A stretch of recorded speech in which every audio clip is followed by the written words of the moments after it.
Hello, my name is Steven Cifuentes, and I'm doing the discussion board for Music History Survey number 1.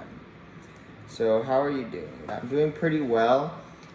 This semester has been a little tough as I've been in jazz band for the first time, and we're going to this thing called TMEA or something.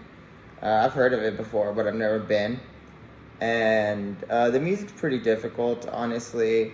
It's been a little tough, but I like a challenge, and it's doable. So, what have I been doing lately? This whole time I've been honestly just home. There's been construction at my house, so I've just been practicing at home, playing God of War to get ready for the new one that's coming out. So, and just practicing Jazz One and like a bunch of guitar stuff for Mr. Mahoney. So, tell us a little bit about your assigned composer. My assigned composer, I chose Francesco Landini, and I thought he was really interesting because he was one of the most famous composers of the 14th century. He was born in 1325 in Italy, and he was actually blind his whole life due to smallpox. And he was famous for playing the organ. He played many instruments, but that's what he was famous for playing. And he was a famous writer, and he actually got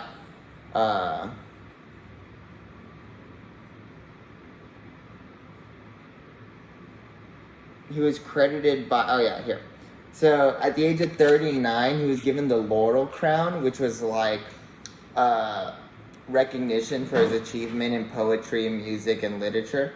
Or not literature, but poetry.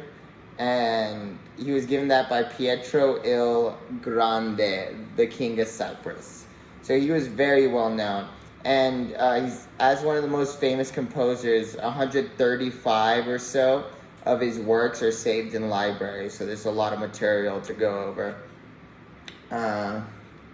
So my specific research was about the Landini cadence, and the Landini cadence is when the sixth scale degree is interposed between the leading note and its resolution.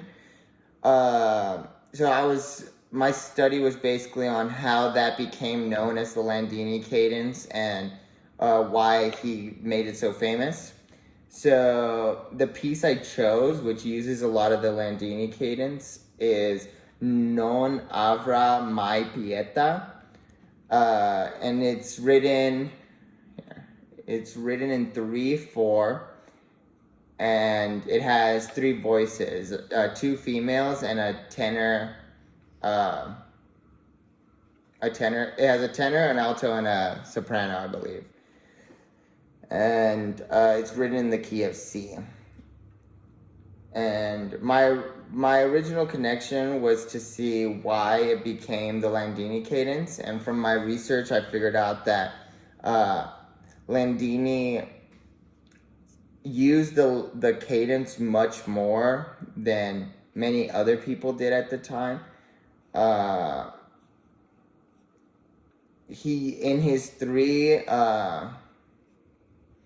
In his three voice ballatas, it was used in over like 80% of his cadences.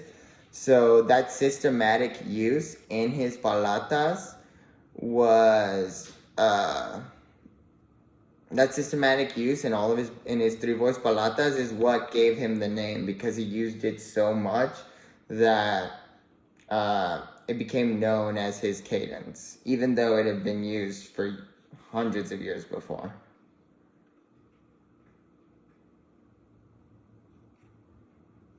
And that's it. Thank you.